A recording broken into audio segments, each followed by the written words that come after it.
Assalamualaikum, selamat pagi, apa khabar Malaysia? Anda bertemu saya Dina Syah Salim dan juga rakan setugas untuk pagi ini. Dan saya Nurdin Umul, dan semoga hari ini dah masuk ke 10 terakhir Ramadan ini. Betul. Semoga kita lebih bersemangat untuk terus menunaikan ibadah berpuasa dan tidak lesu, tidak hanya dan harap kita dapat mampulah mengawal nafsu kita dalam perjuangan kita kali ini.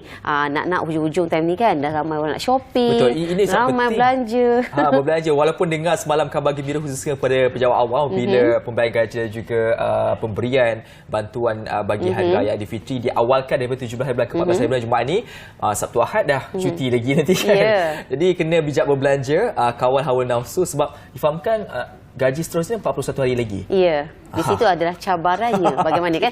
Dan kalau sebelum ni kan ibu bapa ya Ashraf khuatir anak mereka dikatakan sesi persekolahan supaya meminta supaya kerajaan mempercepatkan ataupun memberi pertambahan kepada cuti persekolahan, dan kabarnya ketika ini dikabarkan 20 hari bulan telah pun bermula untuk sesi cuti persekolahan untuk Aidilfitri. Ya, adakah raya Jumaat? Jumaat ke Sabtu? Itu kita nantikan. Kita nantikan kepada mereka yang lebih pakar tentang perkara ini. Baik, kita saksikan dulu berkaitan tentang berita-berita menarik di dalam portal bernama.com. Ini pertama kali berkaitan tentang kadar pengangguran bagi bulan Februari 2023 turun kepada 35%. Ia berikutan daripada beberapa faktor dan ia telah pun dinyatakan sendiri oleh Jabatan Perangkaan Malaysia yang menunjukkan bahawasanya berlaku penurunan kepada 35% dengan 591,900 orang penganggur, menurun 0.1% daripada bulan sebelumnya iaitu pada bulan Januari. Dan antara sektor-sektor yang berlaku penurunan, maksudnya baguslah kalau turun kan pengangguran tersebut. Antara yang berlaku penurunan adalah beberapa sektor utama seperti dalam bidang peruncitan, makanan, perkhidmatan, dan ini semua antara membantu bagi meningkatkan lagi produktiviti negara apabila berlaku peningkatan dalam konteks pekerja-pekerja yang diambil. Malahan bagi mereka yang bekerja sendiri juga berlaku peningkatan jumlah mereka yang menjadi bekerja sendiri. Ini satu perubahan yang baik dan kita harapkan trend ini berterusan walaupun dijangka dengan pelbagai kegawatan ekonomi akan melanda negara dan juga dunia. Kita harapkan akan ada plan-plan ransangan yang akan dilakukan khususnya dalam konteks untuk merakyatkan lagi ataupun memperkayakan lagi industri di dalam negara kita ini. Itu dia antara perkabaran yang mungkin kita boleh simpulkan sebagai antara perkabaran yang positif lah. Sekiranya kes pengangguran ini semakin kurangan menunjukkan ekonomi kita semakin baik dan pulih. Dan kabarnya kita nak beralih kepada laporan seterusnya. Ini kabar yang agak mendukacitakan juga sebenarnya, di mana 147 orang asli memohon deklarasi hak milik tanah bagi dari suku kaum Samai memfailkan saman di Mahkamah Tinggi di Temerloh Pahang bagi menuntut deklarasi bahawa mereka adalah pemegang hak milik tanah adat dan juga pemegang hak penggunaan tanah di Kampung Pus Lanai, Kuala Lipis. Dan mereka menamakan Kerajaan Negeri Pahang selaku defender pertama disusuli Pengarah Tanah dan Galian Pahang, Pengarah Jabatan Perhutanan Pahang, Ketua Pengarah Jabatan Kemajuan Orang Asli Malaysia Jakwa dan juga Kerajaan Malaysia. Dan dalam penyataan tuntutan mereka plaintiff memohon deklarasi supaya Kerajaan Negeri Pahang diarahkan untuk mewartakan tanah seluas kira-kira 14,418 hektar yang terletak di Mukim Ulu Jelai di hutan simpan Ulu Jelai sebagai kawasan orang asli ataupun rizab orang asli di bawah Akta Orang Asli 1954. Dalam hal itu, plaintiff juga memohon mahkamah untuk mengeluarkan deklarasi bahawa defender tidak mempunyai hak untuk mengurangkan ataupun memusnahkan hak plaintiff terhadap tanah itu atau melaksanakan aktiviti yang boleh menjejaskan tanah tersebut. Maksudnya tanah tersebut adalah bertujuan untuk pembangunan secara kecil-kecilan yang dilakukan oleh masyarakat asli dan tidak boleh digunakan untuk tujuan komersial. Ini sebenarnya antara rentetan disebabkan berlaku insiden percerobohan bagi empangan pernah dahulu nak dibuat tetapi tidak menjadi. Maka antara perkara-perkara lain yang akan dilakukan di dimohon adalah melakukan tindakan omission. Omission satu tindakan macam peninggalan lah untuk kita tidak mengambil alih kawasan tersebut dan tidak mencampuri kawasan tersebut. Kita harapkan agar semuanya dipermudahkan. Mencari jalan solusi itu haruslah melalui pendekatan yang betul dan melakukan melalui kaedah perundangan satu tindakan yang tepat sebenarnya bagi mengelakkan pertikaian di kemudian hari.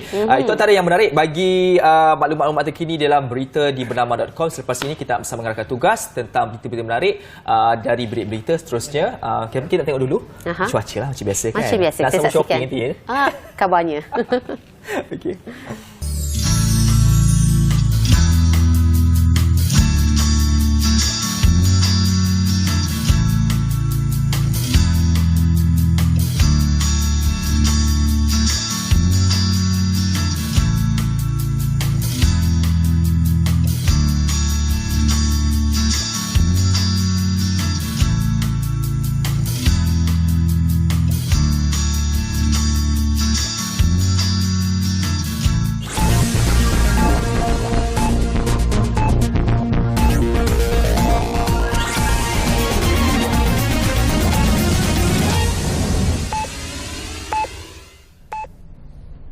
Selamat pagi dan salam Malaysia Madani bersama saya Helena Pallavi dari Bilik Berita.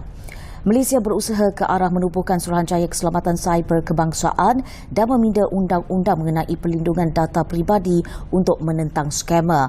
Menteri Komunikasi dan Digital Fahmi Fazil berkata, untuk itu usaha sedang dijalankan demi meningkatkan perlindungan data rakyat Malaysia berikutan gesaan untuk mengukuhkan undang-undang Malaysia bagi menghukum penggodam dan skamer.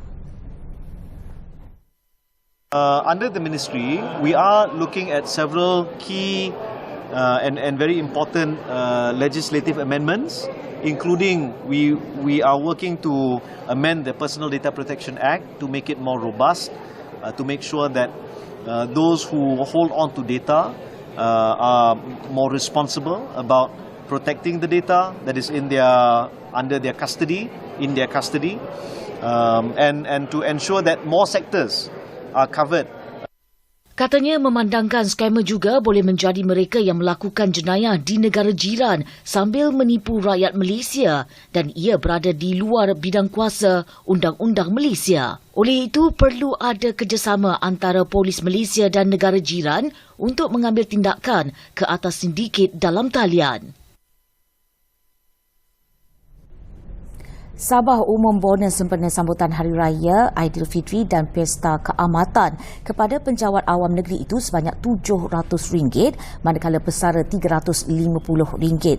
Ketua Menteri Datuk Seri Haji Nur berkata, pemberian bonus akan diberikan pada 17 April depan. Kerajaan negeri seperti juga kerajaan persekutuan sempena menyambut bulan Ramadan ini dan juga Pesta Keamatan, kita memberi bonus ataupun bantuan kepada pegawai-pegawai kerajaan negeri sebanyak RM700 dan mereka yang bersara RM350. Ianya akan dibayar dalam minggu akan datang ini.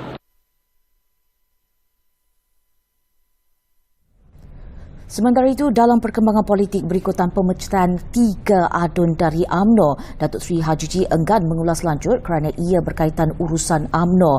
Bagaimanapun, beliau selaku Presiden Parti Gagasan Rakyat Sabah PGRS sedia menerima ketiga-tiga adun tersebut untuk menyertai parti itu. Dia orang masuk kepada Parti Gagasan Rakyat PGRS, insya-Allah kita akan terima. Kalau ada permohonan. Kalau dia orang mau masuklah. Di Sabah ini banyak parti-parti politik, terpulang kepada mereka untuk memilih. 3 adun yang dipecat UMNO pada 9 April lalu adalah Datuk James Ratib, Adun Sugut, Datuk Muhammad Arsad Bistari, Adun Tempasuk dan Datuk Jasnih Daya, Adun Pantai Dalit. Keputusan itu diumumkan Ketua UMNO Sabah, Datuk Seri Bong Mukhtaradin. Aksi Liga Super, Perak FC terus dirundung malang apabila mengalami kekalahan keempat berturut-turut, kali ini 1-0 di tangan Kuala Lumpur City FC di Stadium Bola Sepak Kuala Lumpur semalam. Skuad City Boys mendahului The Boss Gaurus pada hujung babak pertama menerusi jaringan tunggal Sebastian Avezzini yang menanduk masuk bola ke gawang pihak lawan selepas menerima hantaran pemain naturalisasi Paulo Josu yang menerima sepakan percuma daripada pengadil. Kemenangan yang diraih anak buah Boyan Hodak itu memberi kelebihan kepada mereka untuk mendaki 2 anak tangga kepada kedudukan ke-8 Liga selepas menerima 3 mata. Sementara itu, perlawanan berlangsung di Stadium Darul Makmur Kuantan Pahang menyaksikan pasukan Sri Pahang FC mencatat kemenangan tipis 1-0 ke atas Kelantan United FC. Skuad tuan rumah menggandakan usaha pada babak kedua dengan melancarkan serangan ke atas kubu lawan untuk memecah kebuntuan tanpa gol perlawanan namun hanya membuahkan hasil pada minit kecederaan menerusi Stefano Brundo yang menerima hantaran rakan sepasukan Nur Azam Aziz. Kemenangan di Pahang sekaligus meletakkan pasukan itu naik di tangga ketiga Liga. Di Seremban, Sabah terpaksa akur berkongsi mata dengan Negeri Sembilan FC selepas seri 1-1 di Stadium Tuanku Abdul Rahman Paroy. Kedua-dua pasukan dilihat saling mengasak dan berbalas serangan, namun tuan rumah terlebih dahulu membuka tirai jaringan melalui sepakan percuma diambil Tommy Mawar Mada pada minit ke-20. Memasuki babak kedua, Sabah FC terus menggandakan usaha dengan beberapa percubaan dilakukan di hadapan gawang gol tuan rumah. Akhirnya berjaya menyamakan kedudukan melalui tandukan kencang Park Tae-soo pada minit ke-75. Sekian dari Bilik Berita waktu ini. Salam hormat dan salam Malaysia Madani.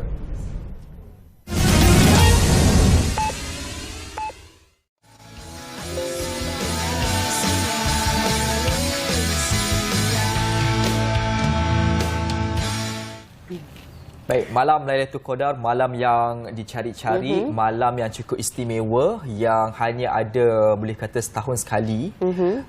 Dan itu pun pada bulan Ramadan sahaja. Dan ianya telah pun dinyatakan dengan jelas dalam dalil Al-Quran tentang malam yang cukup indah ini. Dan kita nak bercerita tentang perkara ini. Malam tadi pun saya sempat melihat betapa orang ramai cuba mengambil peluang ini. Di tempat saya, malam tadi dalam pukul 2, tengah malam lah, ramai turun di surau untuk merebut peluang beramal ibadah. Pagi tadi pun subuh, saya boleh cakap penuh di surau kawasan perumahan saya. Ya, betapa indahnya suasana-suasana ni kan.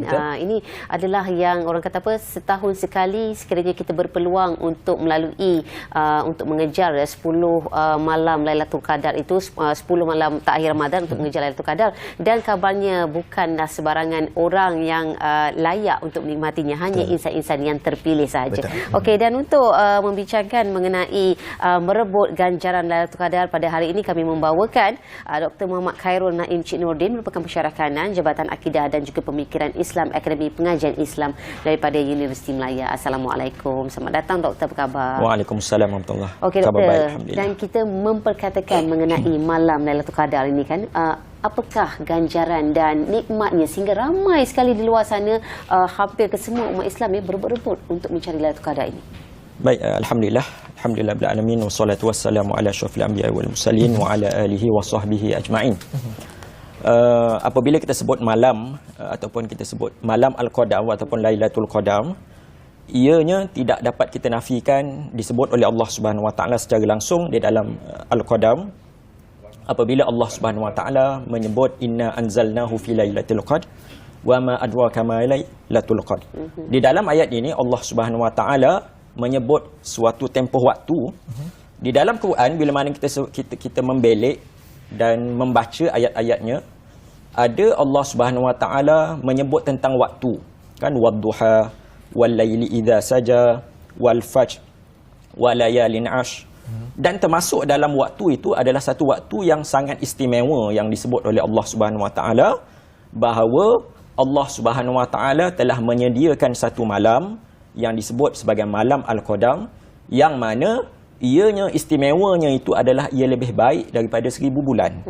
Dan mengapa ia istimewa? Ia istimewa disebabkan dinuzulkan pada waktu itu wahyu Allah Subhanahu wa taala yang menjadi panduan dan pedoman kepada umat manusia sekalian. Jadi ia menjadi istimewa disebabkan pada waktu itulah panduan kepada kita untuk kita jalani hidup sehingga mati, dan ianya berlangsung pada malam itu, dan ia malam yang penuh dengan kebaikan dan pahala yang disediakan oleh Allah kepada kita. Okey, Doktor, dalam konteks ini untuk mengejar malam Lailatul Qadar, ada yang beranggapan bahawasanya kita perlu pulun 10 malam terakhir. Ibadah itu dilipat gandakan pada malam ketika itu. Adakah dalam Al-Quran ataupun Islam ada memperincikan lebih jelas lagi, berkata adakah mereka yang menerima malam Lailatul Qadar ini hanya lihat amal ibadahnya ketika 10 malam terakhir saja ataupun sepanjang dalam kehidupannya? Ya, sudah pasti kita melihat dalam konteks ibadah, apabila kita melaksanakan ibadah, kita tidak memilih-milih waktu dan tempohnya. Apabila kita disebut kita adalah hamba Allah Subhanahu wa taala, maka selaku hamba 24 jam lah kita mesti taat kepadanya. Namun demikian, kita tak nafikan bahawa Allah yang Maha Penyayang menyediakan satu tempoh waktu sebagai suatu waktu yang istimewa, di mana apabila kita melaksanakan ibadah tersebut, pahala yang disediakan, nikmat yang disediakan, ampunan yang disediakan adalah bertambah. dan ia secara khusus Allah sediakan itu pada 10 malam yang terakhir. Baik, untuk mengejar 10 malam terakhir itu ada perbezaan pandangan dan pendapat. Saya tengok banyak disebut kata malam ke-27, malam 21, malam 23. Jika kita bergantungan kepada angka-angka tertentu ini, adakah ianya sesuatu yang akan merugikan kepada kita ataupun sepatutnya kita biarkan sajalah, tidak kiralah malam apa sekalipun, tetapi fokus kita adalah hanya kepada Allah SWT. Ya, dah pasti kan, sebab kalau kita tengok pandangan Ibn Hajar Al-Asqalani, beliau menghimpunkan hampir 40 pandangan yang menyebut tentang bilakah waktu malam tersebut berlangsung. Ada yang menyatakan malam 21, ada yang menyatakan 23, ada yang menyatakan malam yang ke-27.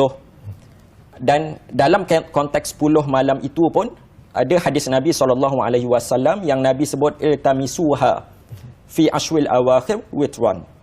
Makna kata carilah Lailatul Qadar itu dalam 10 malam, yang mana 10 itu yang ganjil, sama ada 21, 23, 25. Dan dengan itulah juga ulama, bahkan sahabat juga saling berbeza.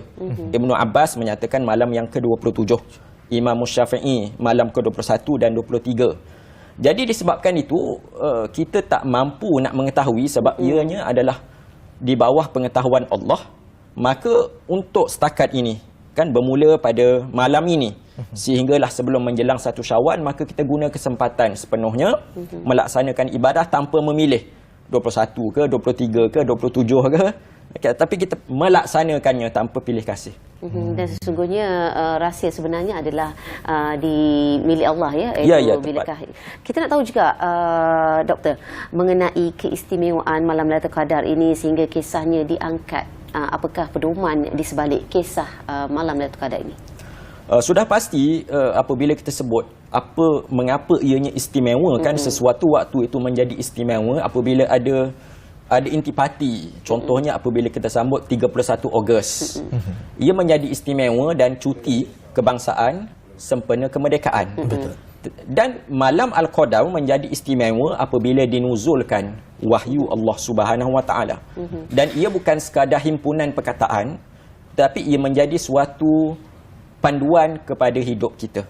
Dan atas asas itu Nabi di 10 malam yang terakhir, hadis daripada Aisyah, bila mana Nabi SAW bersabda, kana Nabi SAW idza dakhala ashwal awakhir min Ramadan ayqaza ahlahu wa shaddal mi'zar wa ahya al-lail.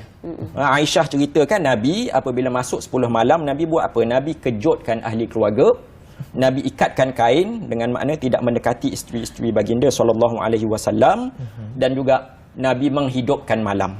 Menghidupkan malam itu dengan melaksanakan pelbagai ibadah, bermula dengan iktikaf di masjid, melaksanakan solat-solat wajib yang berjemaah, membanyakkan solat-solat sunat, membaca ayat-ayat Al-Quran dan lain-lain lagi. Jadi itu yang, jika mana itu pun dilakukan oleh Nabi yang maksum, apatah lagi kita yang dituntut dan digalakkan sangat untuk mengambil kesempatan ini. InsyaAllah besar dia ganjaran tentang malam ini cukup istimewa.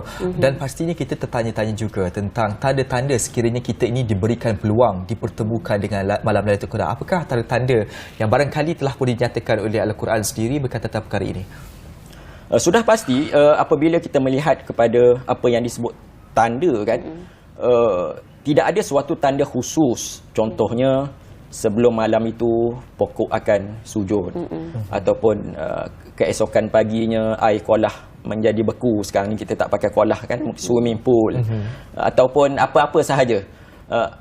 Apa yang disebut oleh Allah di akhir Al-Qadar itu salamun hiya hatta matla'il fajr. Dan apabila Allah fokuskan kepada sesiapa yang menemui malam tersebut, ia mendapat ketenangan, ia mendapat keselamatan, ia dapat kebahagiaan. Yang rasa itu kita dapat rasa pada hati kita apabila Allah Subhanahu Wa Taala mendatangkan ketenangan, mendatangkan keamanan dan mendatangkan kedamaian. Kita dapat rasa apa yang disebut sebagai halawah fil ibadah, kemanisan waktu ibadah. Bukan rasa terpaksa, bukan ibadah puasa solat rasa macam orang buat kita buat, tapi bila mana kita buat itu, kita buat dengan penuh tenang, dengan penuh syukur, dengan penuh khusyuk dan tunduk pada Allah Subhanahu Wa Taala. Dan saya lihat itulah tanda yang paling utama berbanding tanda-tanda fizikal yang lain. Okey. Kalau macam tadi lah, sebab ada pernah berkata pasal tanda yang kita terima dapat salam diberikan oleh malaikat yang telah diutuskan. Adakah ini tanda-tanda yang benar ataupun itu adalah sesuatu mitos? Dan kalau ianya benar, mungkin barangkali ada jawapan yang perlu diberikan dalam salam tersebut. Ya, maknanya salam oleh malaikat. Malaikat pertamanya apabila bila mana dikaitkan dengan salam hanya wajib dijawab apabila kita mendengar salam itu, kan? Dan kita sedia maklum kan hadis Nabi SAW apabila Nabi sebut man qama lailatul qadr imanan wahtisaban ghufira lahu ma taqaddama min dhanbih. Apabila sesiapa sahaja yang membangunkan dan menghidupkan malam al-qadar itu, maka dosa-dosanya akan diampunkan, dosa-dosanya yang lepas akan diampunkan oleh Allah Subhanahu wa taala. Termasuk dosa itu adalah permohonan doa oleh malaikat untuk mengampunkan dosa kita pada malam tersebut. Dan tiadalah makhluk yang paling mustajab doanya melainkan makhluk yang tidak ada dosa, iaitu malaikat yang taat dan patuh sepenuhnya kepada Allah dan mohon keampunan pada kita. Kita nak tunggu bila lagi? Sudah pasti pada waktu dan malam itulah kita ambil kesempatan untuk melaksanakan ibadah dan mohon supaya kita doa kepada Allah, kan? Aisyah bertanya kepada Nabi SAW, jika mana aku bertemu dengan malam Lailatul Qadar, apa yang patut aku bacakan? Maka Nabi SAW mengajar, bacalah Allahumma innaka afuwun tuhibbul afwa fa'fu anni. Ya Allah Subhanahu wa taala, ya Allah yang Maha Pemaaf, Engkau sukakan kemaafan, maka ampunilah aku. Jadi ini yang diajar dan ditunjukkan oleh Nabi kepada Sayyidatina Aisyah, dan juga suatu panduan juga kepada kita yang mahu mendapatkan malam tersebut. Itu ya, demikian besar sekali syafaat yang dapat kita nikmati dalam malam Lailatul Qadar itu, dan begitu manis sekali ganjaran yang diberikan. Dan Ustaz, kita nak tahu juga, Ustaz pula dah, Doktor. Okey, apa nasihat kepada mereka yang mahu mengejar fadilat malam Lailatul Qadar ini? Mungkin boleh kongsikan. Baik, kita sudah di 10 malam yang terakhir, dan ini adalah malam-malam yang sejak zaman lampau sehinggalah ke masa kini umat Islam sentiasa berlumba-lumba untuk mendapatkannya. Maka kita berusahalah 10 malam ini, tekadkan niat, penuhkan keazaman, berdoa pada Allah yang menjaga dan membolakkan hati kita supaya mana dia menjaga hati kita supaya taat kepada Allah dan mengambil, Allah menyediakan peluang masa, sebab manusia ini kadang-kala ada komitmen, tanggungjawab yang tak dapat nak dielakkan. Allah menyediakan kelapangan itu supaya mana kita mampu untuk bertemu dengan malam tersebut. Betul, ringkas saja saya nak tanyalah, membalikkan soalan ini, saya kira mungkin ada tertanya-tanya tentang perkara ini. Adakah mereka yang barangkali tidak dipertemukan di malam Lailatul Qadar tetapi dalam tempoh 10 malam terakhir itu sentiasa berbanyak amal ibadah, bersedekah dan sebagainya, jika jatuh, kebaikan itu dilakukan jatuh pada hari malam Lailatul Qadar walaupun tidak bertemu, adakah diberikan peluang oleh Allah SWT untuk mendapat ganjaran yang berlipat kali ganda juga? Ya, dah pasti, sebab jika mana dalam 10 malam kita tidak henti datang solat jemaah, iktikaf. Iktikaf ini tak semesti nak kena 5 jam, 10 jam, tapi tidaklah boleh cepat sangat, kan? Masuk pintu depan, keluar pintu belakang, 5 saat. Kena duduk sekejap, solat sunat iktikaf, solat tarawih di masjid. Dan itu pun hanya kita mampu lakukan insya-Allah. Insya-Allah Allah Subhanahu wa taala yang Maha melihat dan mengawasi dan menilai hamba-hambanya yang soleh, yang tulus ikhlas ibadahnya. Sudah pasti kita insya-Allah dengan niat yang baik itu Allah akan mengganjarkannya, dan kita termasuk dalam golongan yang mencapai malam yang mulia tersebut. Itu dia antara penjelasan daripada Dr. Muhammad Khairul Naim Cik Nordin daripada Akademi Pengajian Islam Universiti Melaya mengenai merebut ganjaran Lailatul Qadar. Begitu besar dan begitu istimewa sekali syafaatnya, manfaatnya. Itu antara yang paling istimewa dan apa kata kita teruskan beribadah, kerana orang kata apa, dengan didikkan diri kita mungkin kita boleh meneruskan selepas bulan Ramadan ini, ianya berterusan sehingga ke pengakhiran kita. Selepas ini kita nak bercakap tentang kebahagiaan yang bersifat sementara. Bagaimana ni kita nak rumuskan dalam perbincangan nanti. Nak tahu perbincangannya semuanya dalam Apa Khabar Malaysia.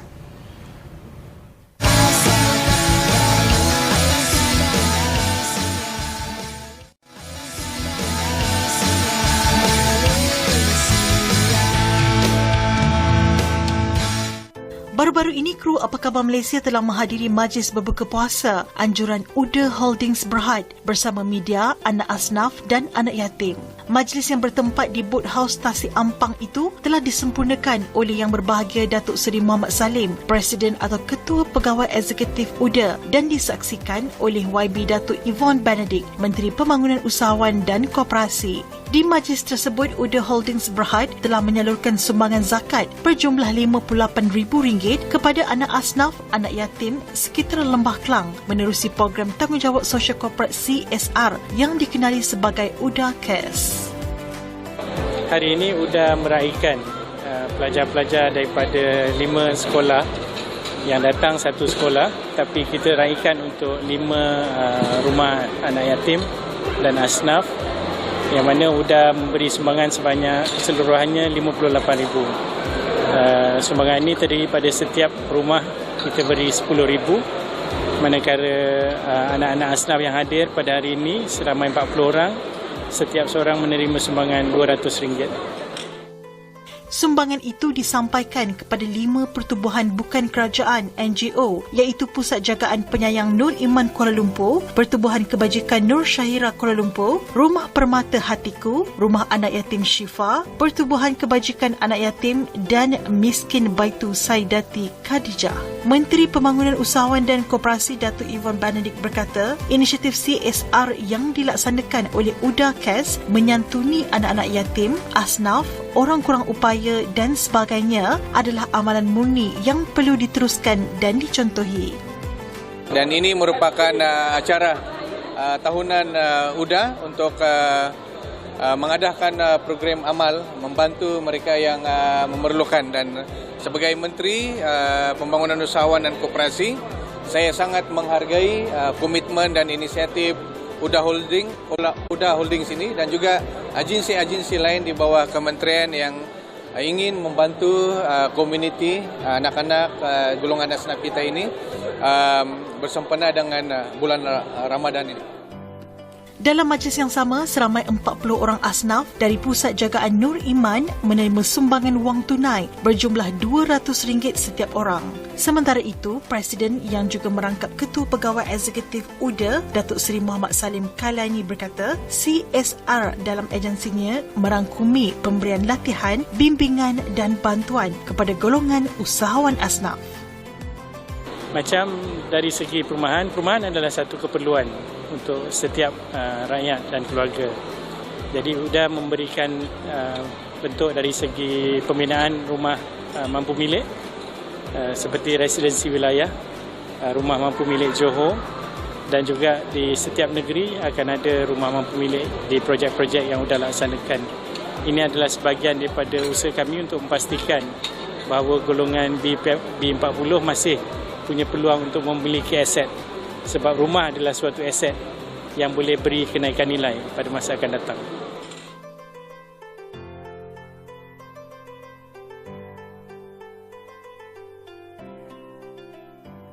Baik, kita nak bercakap kali ini tentang satu topik yang sering diperdebatkan ketika ini. Ya, iaitu mengenai bahagia tidak selamanya. Saya kerap kali mendengar quotes apabila mencintai seseorang itu tidak semestinya memiliki. Ini kerap kali kita boleh kaitkan dengan isu-isu perceraian lah.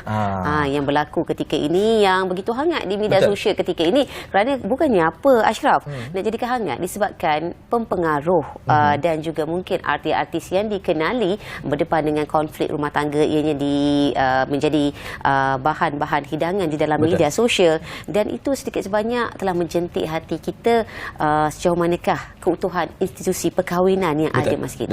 Dan dia menarik tadi sebut bahawasanya sebenarnya bukan satu isu baru. Sering kali ada, cuma sebab sekarang ini disebabkan yang terkena ni adalah mereka dalam kalangan selebriti, maka isu itu makin digembar-gemburkan. Sebab saya tengok sendiri 2021 statistik menunjukkan jawapan ini telah dibacakan di Dewan Rakyat oleh menteri yang terlibat dalam ketika itu. Disebabkan dalam masa 1 jam kira-kira 5 permohonan perceraian telah pun difailkan di mahkamah.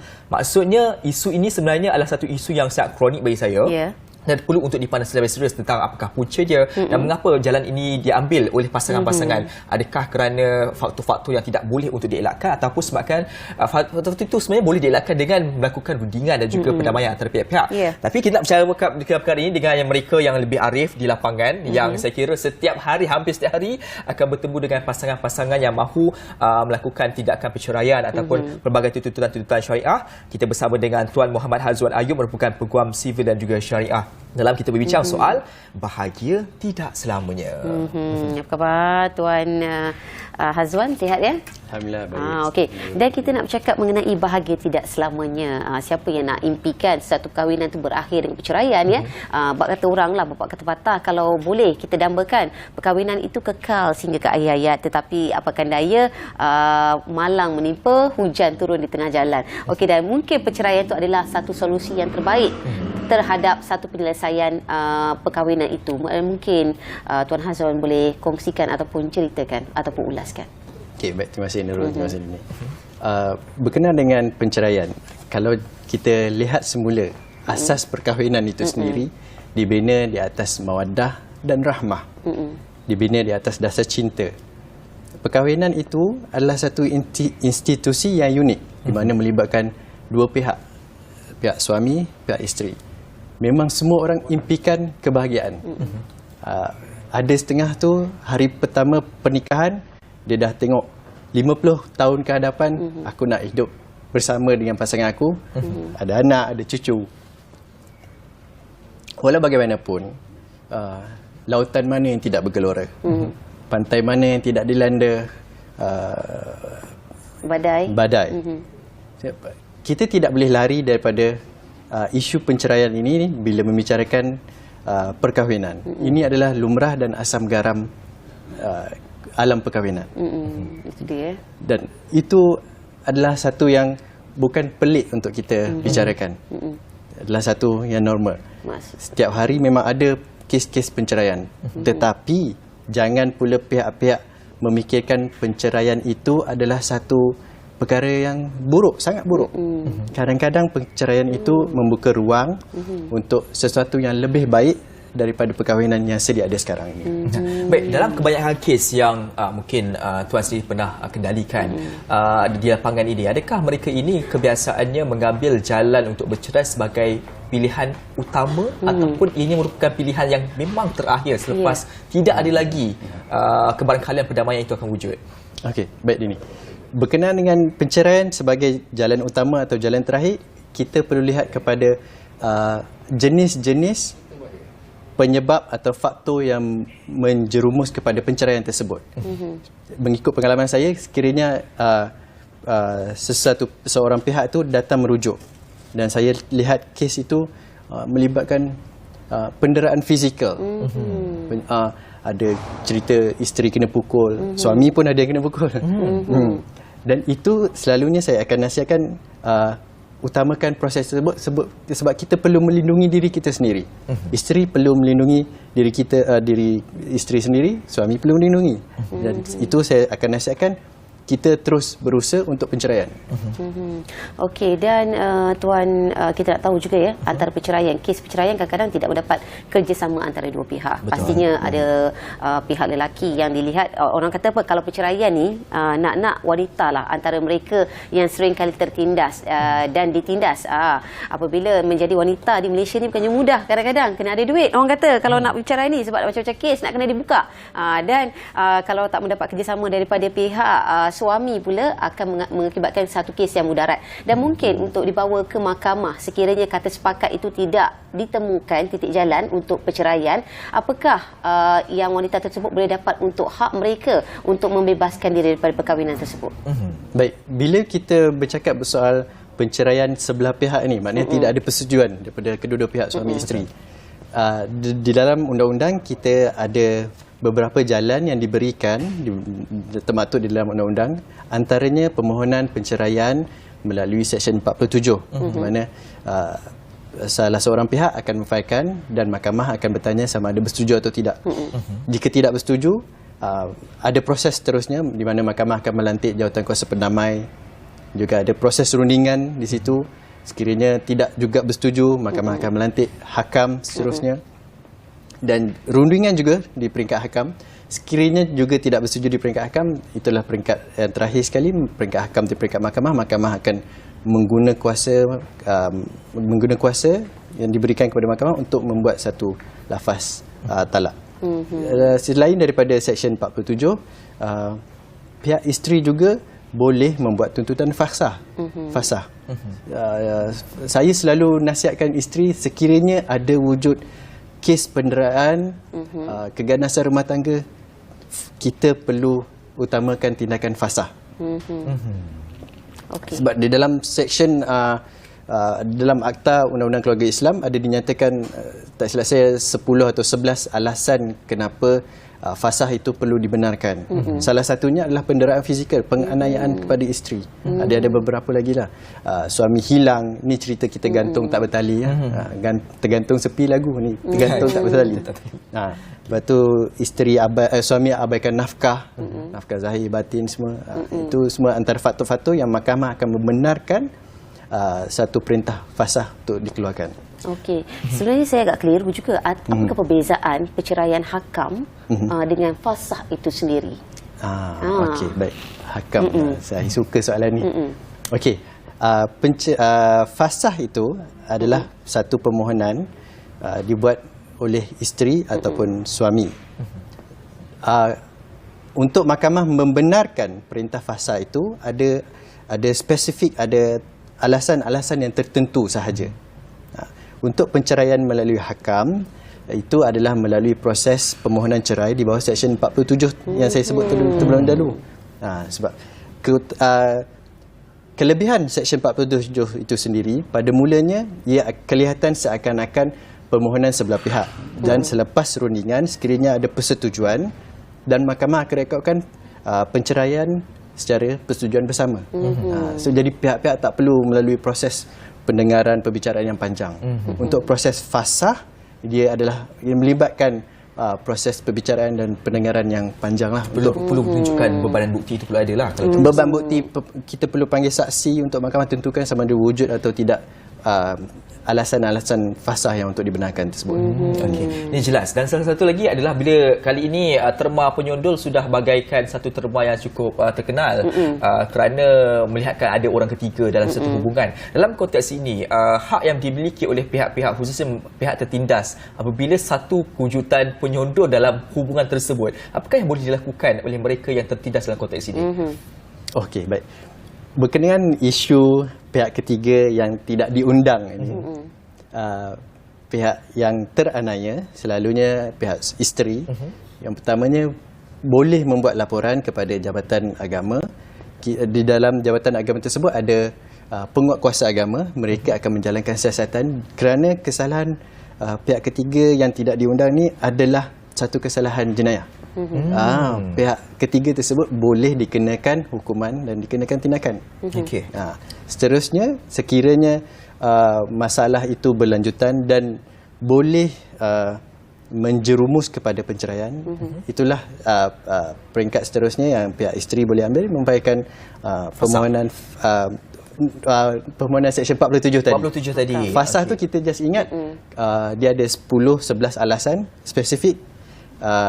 Yang paling utama, kalau kena dera, kita fasah. Itu dera itu adalah dera fizikal sahaja ke ataupun termasuk dera terhadap mental? Bagaimana tu? Okey, baik. Kalau di bawah Seksyen 52 atau Undang-Undang Keluarga Islam, dera yang dimaksudkan adalah penderaan fizikal. Memang dinyatakan tersebut penganiayaan secara fizikal terhadap pasangan suami atau isteri lah. Bila kita bicara pasal soal penderaan secara mental, itu tidak disebut secara nyata, tetapi sekiranya berlaku, isteri masih boleh mendapatkan hak melalui permohonan Seksyen 47 tadi. Maknanya permohonan untuk bercerai, dan mahkamah akan lalui proses balik sama ada suami bersetuju untuk bercerai atau tidak.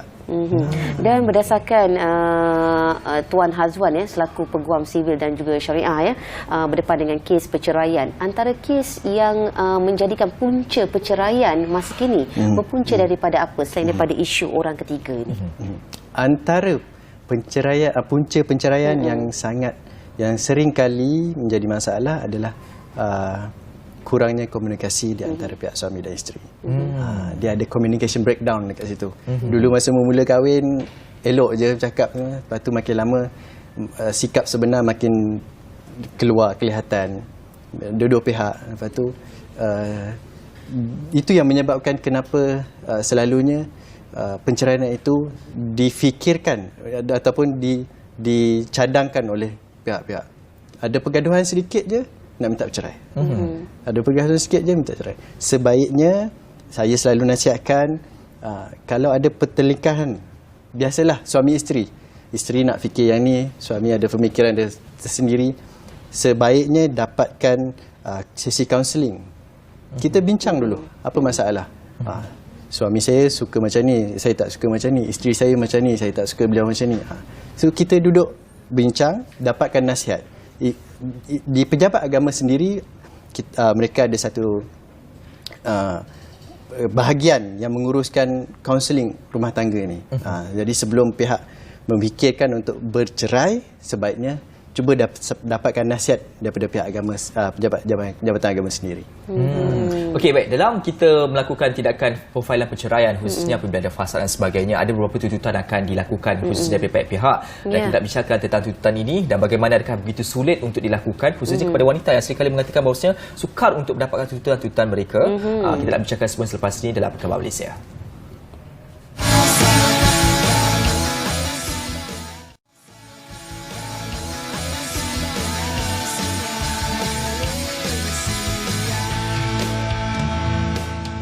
Baik, tadi kita dah gantung satu soalan yang saya kira cukup penting, iaitu tentang hak-hak yang boleh diterima oleh pihak-pihak terlibat apabila satu tuntutan difailkan di mahkamah. Satu proses telah dilakukan, sama ada secara fasad ataupun Seksyen 47 ataupun sebagainya. Nak tanya kepada doktor sendiri, daripada tuan sendiri dan konteks CD, apakah hak-hak yang boleh dituntut dalam apa-apa konteks perceraian dan apakah yang tidak boleh dituntut dalam apa-apa konteks perceraian? Okey, berkenaan dengan hak-hak yang boleh dituntut selepas berlakunya sesuatu penceraian. Dalam bahasa mudahnya saya boleh katakan ada 7 ataupun 6 tuntutan yang akan timbul selepas satu-satu penceraian berlaku. Tuntutan yang pertama, tuntutan nafkah iddah. Si isteri boleh menuntut nafkah iddah. Nafkah iddah ni adalah satu ganti rugi yang mahkamah termkan, sebab ganti rugi untuk diberikan kepada pihak isteri selama perkahwinan mereka. Jumlah nafkah iddah tu tidak pernah ditentukan, tidak ada spesifik guideline, cuma melalui mahkamah ada beberapa kriteria yang akan dipertimbangkan, seperti contoh taraf kehidupan semasa perkahwinan, tempoh perkahwinan dan sebagainya. Untuk tuntutan hak seterusnya adalah harta sepencarian. Harta sepencarian ni saya selalu mudahkan dia adalah apa-apa harta yang pasangan tersebut perolehi semasa tempoh perkahwinan. Iaitu melibatkan suami isteri saja ataupun suami saja atau suami isteri, bagaimana? Dua-dua pihak. Kalau isteri memperolehi harta semasa perkahwinan dan suami juga memperolehi harta semasa perkahwinan, dua-dua berhak untuk menuntut harta sepencarian. Itu adalah harta yang mereka perolehi semasa tempoh perkahwinan. Kalau dia memperolehi harta sebelum perkahwinan, itu tidak berhaklah. Okey, dan kita kerap kali tertanya-tanya juga mengenai isu nujus ya. Sekiranya seseorang suami itu memfailkan nujus terhadap seorang isteri tersebut, adakah si isteri tersebut tidak layak untuk menerima harta sepencarian ataupun bagaimana prosesnya? Itu desas-desus yang kabar kerap kali kita dengar lah. Bagaimana tuan? Ini soalan yang agak serius dan dia perlu penjelasan. Saya akan cuba simpulkan. Nusyus ni adalah satu permohonan yang di mana pihak akan mendapatkan perintah mahkamah untuk mengeluarkan perintah nusyus. Untuk mahkamah mengeluarkan perintah nusyus itu, dia perlukan satu beban pembuktian yang sangat ketat. Dia satu proses yang berat, sebab apabila suatu perintah nusyus itu dikeluarkan, beberapa hak akan tergugur. Sebagai contoh, sekiranya suatu perintah nusyus diberikan kepada pihak suami berjaya membuktikan kepada mahkamah isteri saya ada nusyus. Antara kesan kepada si isteri adalah kehilangan hak untuk menuntut nafkah iddah. Nafkah mut'ah. So dia satu kesan yang besar jugalah. Walau bagaimanapun, selain daripada nusyus, kita ada lagi satu proses yang dikenali sebagai perintah kembalitaan. Okey. Kembalitaan ni dia tak beberapa popular sangat lah. Cuma saya perlu nyatakan dia macam ni. Sekiranya dalam satu perkahwinan tu wujud pertinglekahan, dan salah seorang pihak ingkar, saya ambil contoh, sekiranya isteri ingkar kepada suami, suami untuk menyelamatkan perkahwinan tersebut perlulah sebaik-baiknya memfailkan satu permohonan untuk perintah kembali taat. Contohnya isteri keluar rumah tanpa kebenaran. Kalau betul-betul suami masih sayang lagi, failkan perintah untuk kembali taat. Dan mahkamah akan lalui proses pendengaran, perbicaraan untuk tengok sama ada betul atau tidak ingkar tersebut. Sekiranya ada, maknanya mahkamah akan keluarkan perintah untuk kembali taat. Sekiranya isteri masih lagi ingkar perintah tersebut, perintah kembali taat untuk balik ke rumah, itu akan menjadi satu tindakan yang dikenali sebagai nusyuz. Bila nusyuz, selalu orang sebut pasal nusyuz ni dia adalah dah peringkat apabila dah nak proses bercerai atau dah hujung-hujung dah. Maksudnya tak boleh diselamatkan lagi lah tu. Tak boleh nak selamatkan lagi. Saya selalu bagi pilihan kepada orang, nak selamatkan, failkan perintah kembali taat dulu. Nusyuz ni bila nak dah hujung-hujung lah, bercerai lah. Itu nampak sangat nak berperang kan? Itu saya nak cuba elakkan, jangan perang sangat. Kita cuba berdamai dulu. Jadi dalam konteks tu, harta perceraian tadi bagaimana? Adakah boleh dituntut kalau seorang isteri itu dia telah pun diperintahkan sebagai nusyuz? Dalam setengah-setengah kes masih boleh menuntut. Kecuali ada perintah yang selanjutnya, mahkamah ada punya kriteria, dia boleh mengeluarkan perintah untuk kehilangan harta perceraian lah. Tapi kebiasaannya masih lagi boleh menuntut. Kebiasaannya masih boleh. Maksudnya dia tak ada jawapan yang dia berdasarkan kepada situasi dan juga apakah tuntutan yang dibuat dalam konteks itu. Ini salah satu perkara yang saya kira mungkin boleh meleraikan perdebatan tentang perkara ini. Maksudnya ada jawapan yang mutlak lah, boleh ataupun tidak boleh. Dia bergantung kepada situasi. Baik, salah satu lagi dalam konteks perceraian ini adalah aspek apabila seorang wanita yang tidak mahu bersama dengan suaminya lagi tanpa ada sebab munasabah, maka seorang suami boleh memohon satu tebus talak kepada si isteri dengan satu amount tertentu. Tentang amount ini sendiri, saya nak bertanya, adakah amount itu hanya boleh ditetapkan oleh seorang suami di pihak lelaki saja, ataupun hanya mahkamah yang akan buat keputusan akhir sama ada amount itu bersifat reasonable ataupun tidak? Okey, baik. Berkenaan dengan tebus talak atau kita panggil dalam bahasa Arab khuluk. Khuluk adalah satu permohonan di mana suami membuat permohonan untuk suami ataupun isteri membuat permohonan untuk proses khuluk tersebut. Amount tu kebiasaannya suami memang akan buat satu tuntutan yang sangat tinggi lah, sebab lambung lah paling tinggi. Paling mahal lah, sebab dia dah marah dengan isteri. Pasal apa nak bercerai pula ni kan? So kalau isteri bersetuju, tak ada masalah. Dia problem dia bila isteri tak bersetuju. Bila tak bersetuju, mahkamah dia akan menggunakan budi bicara mahkamah untuk menimbang mana yang sesuai. Boleh jadi rendah, boleh jadi tinggi.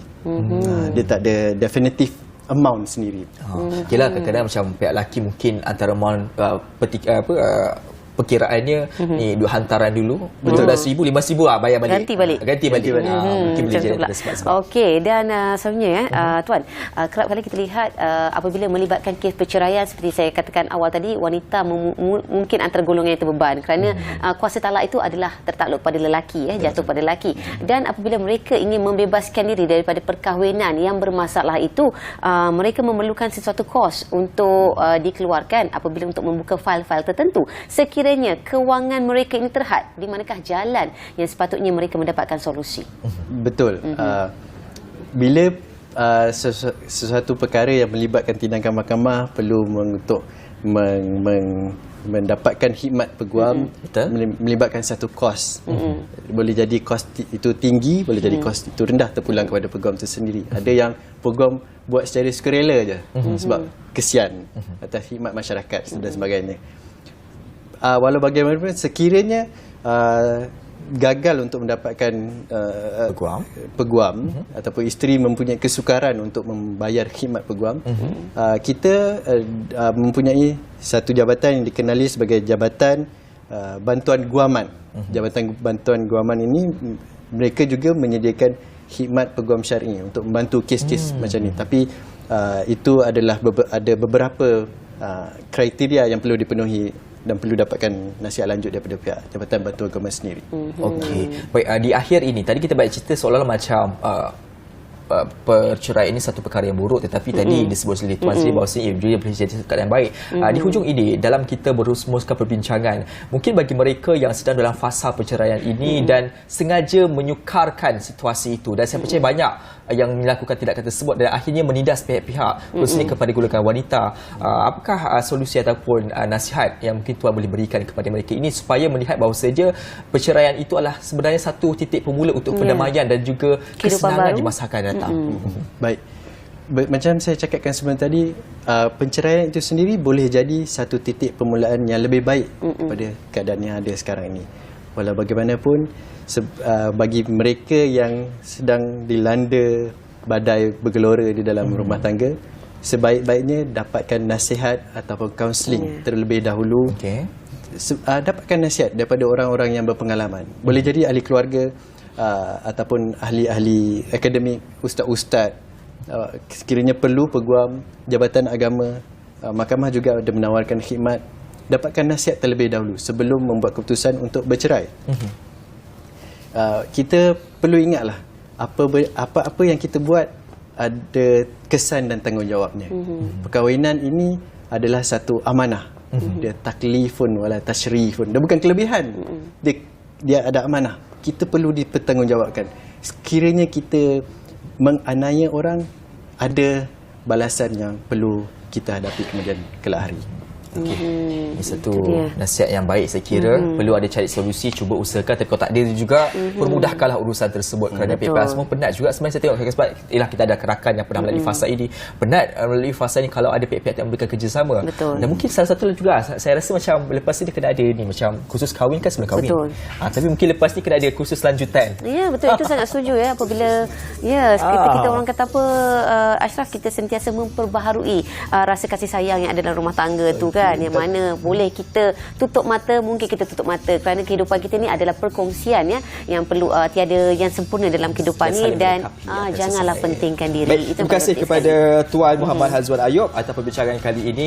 Saya kira satu perbincangan boleh lagi terbawa lagi dalam episod akan datang. Dan kita sudah pun berada di hujung rancangan. Biasalah kalau Taufik berkata tentang rumah tangga ni takkan pernah habis. Apapun sedikit sebanyak ilmu yang kita kongsikan ini diharap dapat memberikan manfaat kepada anda di luar sana. Assalamualaikum, selamat dan sampai jumpa lagi.